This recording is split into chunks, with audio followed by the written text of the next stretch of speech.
galera, tudo bem? Aqui é o Marcelo do canal Estrada do Nerd e hoje nós vamos falar de um grupo da Marvel Comics muito bacana que eu gosto muito, os X-Men. Quem ao menos nunca escutou falar dos X-Men, o maior grupo de heróis da Marvel Comics. Eles fizeram história no mundo dos quadrinhos, tratando de discussões como o preconceito, de todos os tipos, e também intolerância. Certamente, eles são os mutantes mais amados da cultura pop. Inicialmente, os X-Men foram criados por Jack Kirby e Stan Lee, como um grupo de mutantes com capacidades extraordinárias, mas que vivem à margem da sociedade. De modo geral, boa parte dos conflitos envolvendo esse grupo está associado ao fato que as pessoas não aceitam que eles vivam normalmente, muito pelo medo do seu poder, ou seja, o típico medo do diferente que gera o preconceito. Desse modo, em 1963, Lee e Kirby criam o líder dos mutantes, o Professor Xavier, a fim de criar uma convivência pacífica entre os humanos e os mutantes. O telepata Charles Xavier funda o Instituto Xavier para Estudos Avançados. Sendo assim, ele poderia treinar os mutantes para que eles pudessem controlar os seus poderes e usá-los para fins pacíficos. A origem de X-Men. Apesar de terem surgido em 1963, os quadrinhos dos X-Men não conquistaram o coração do público facilmente. Isso porque diversos escritores e roteiristas ocuparam as funções de dar vida aos mutantes, mas sem sucesso. Por isso, até 1970, a Marvel apenas republicou histórias e parou de produzir novidades sobre os heróis. Contudo, em 1974, um escritor chamado Chris Claremont assumiu o cargo dos X-Men. Então, o grupo de mutantes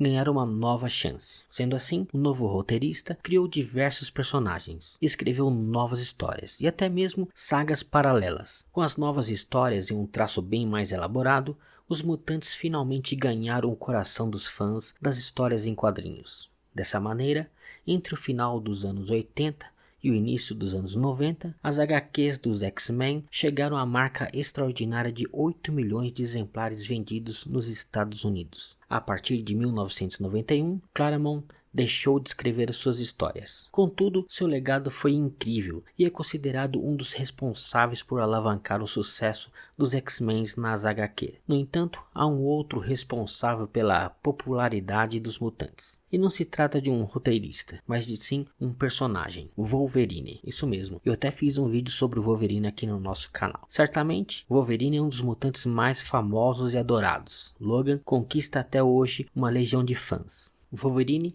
é tão popular que em 1991 ele ganha sua própria revista. Desde a criação dos X-Men até hoje, muitos roteiristas e ilustradores participaram da criação dos heróis. Porém, atualmente há 3 principais criadores que conduzem a produção de novas histórias sobre os mutantes: Matthew Rosenberry, Ed Brisson e Kelly Thompson. Além de criar novos personagens, o trio também é responsável por criar um dos novos enredos dos mutantes. E um exemplo é a HQ Uncanny X-Men, uma série de 10 volumes sobre Nat Grey, um mutante famoso dos quadrinhos da década de 90.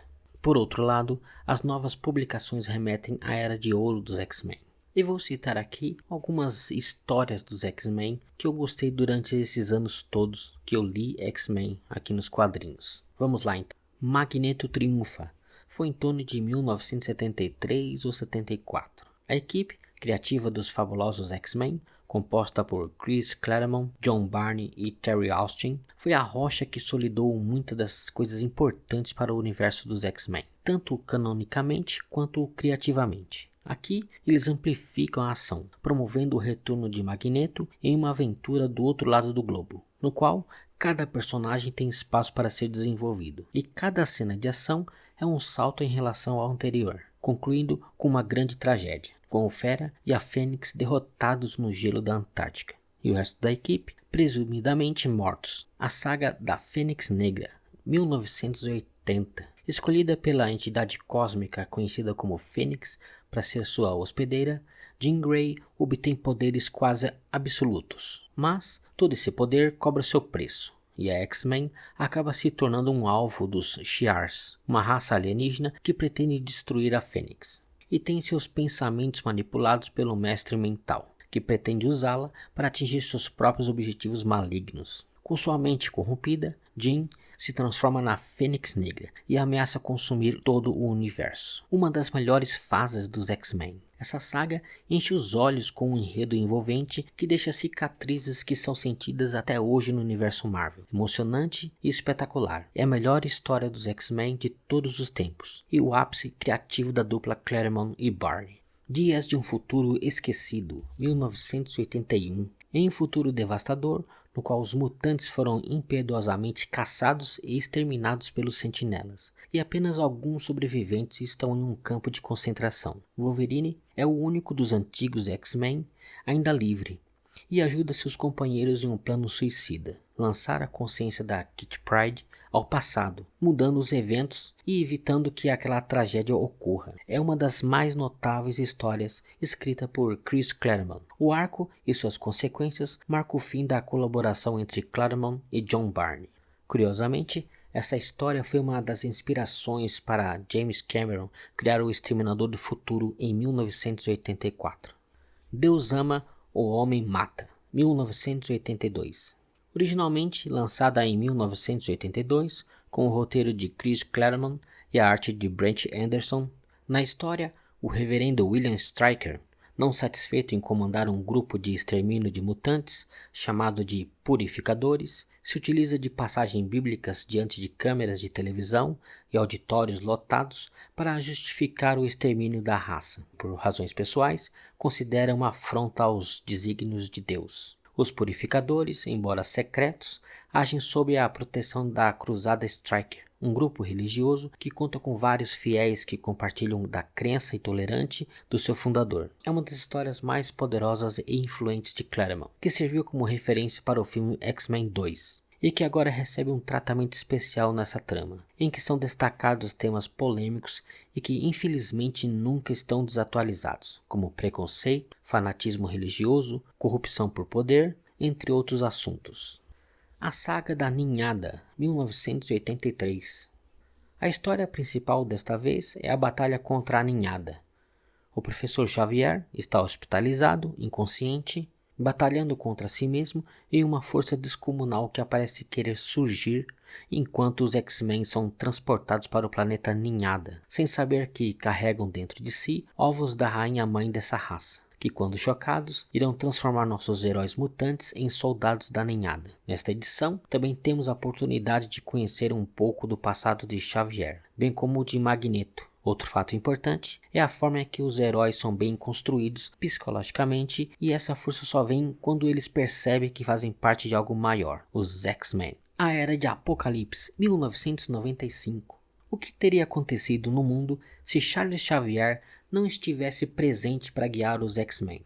A saga que abalou profundamente o universo mutante, em um mundo em que o professor Charles Xavier foi assassinado antes de formar os X-Men. A humanidade acabou escravizada pelo mutante Apocalipse. Afetando os arcos anteriores, Magneto toma o legado de Xavier para si e se torna o líder dos X-Men. Escrita por Fabian Nicieza, a arte de Geraldo Sandoval, a saga afetou todas as publicações dos mutantes na época, que foram alterados para refletir essa nova realidade.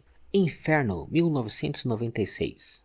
Inferno foi o evento que uniu os 3 títulos mais importantes dos X-Men: X-Factor, X-Men e Novos Mutantes. Na trama, os demônios invadem a Terra após um portal ser aberto entre o Limbo e Nova York. Essa invasão demoníaca serviu para fazer com que todos os heróis em Nova York tivessem que lidar com a invasão, enquanto Nasir fazia um acordo com Madelyne Pryor.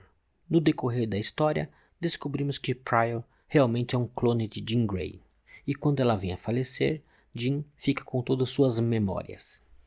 Os Surpreendentes X-Men, 2004. Publicada originalmente em Astonishing X-Men entre 2005 e 2007, nesta série concebida com maestria por Joss Whedon e John Cassaday, os X-Men aqui são formados por Cíclope, Wolverine, Emma Frost, Fera, Lince Negra e Colossus, que volta à vida. Kitty Pryde é quem mais conduz a trama. A série conserta rupturas históricas na saga dos heróis e mostra que justamente por serem personagens com falhas e virtudes que os torna em seu cerne mais humanos. Gênese Mortal, 2006. A série dos mutantes vivia de republicar as histórias criadas por Stan Lee e Jack Kirby quando essa edição especial mudou tudo. Len Wein teve a ideia de deixar internacional os X-Men. E o retorno dos mutantes deixou quase toda a equipe original de lado para apresentar um novo elenco. Convocados pelo Professor Xavier, eles precisam resgatar os heróis originais, presos em uma ilha viva, Krakoa, também um mutante. Os filhos do átomo decaíram o nível no início dos anos 2000. E para mudar isso, um novo editor-chefe da Marvel, Joe Quesada, trouxe o aclamado escritor escocês Grant Morrison para orquestrar uma virada nos X-Men. De cara, ele se livrou dos uniformes dos heróis e os deu um visual homogêneo, clara inspiração nos filmes do cinema. Mas sua maior contribuição foi criar uma ameaça mutante poderosa, enraizada no passado de Charles Xavier, obrigando os heróis a reaprender o que significa ser um X-Men, ao mesmo tempo que introduz o conceito da mutação secundária, mostrando o quanto de espaço criativo ainda havia na série. A arte de Frank Kittley contribuiu para que uma nova era dos X-Men tivesse uma grande mudança em sua nova fase. Eu tenho certeza que existem outras histórias dos X-Men que outras pessoas devem ter gostado mais ou gostado menos. Eu incluí aqui algumas das histórias que eu li que eu gostei durante esses anos todos. E vou confessar que nos últimos 2 anos eu não li muita coisa sobre os X-Men. Posteriormente, eu vou pôr em dia minhas leituras de X-Men para poder fazer, quem sabe, um novo vídeo contando o que aconteceu com os X-Men nos últimos 5 anos, mais ou menos. Esse foi o meu vídeo sobre os X-Men, espero que vocês tenham gostado. Se vocês gostaram, vocês podem deixar um like aqui no nosso canal, também pode deixar um dislike se quiser, e alguns comentários caso eu tenha falado alguma coisa também que não está dentro dos parâmetros dos X-Men. Você também pode acionar o sininho para receber novas notificações, e muito obrigado e até mais, gente. Tchau, tchau.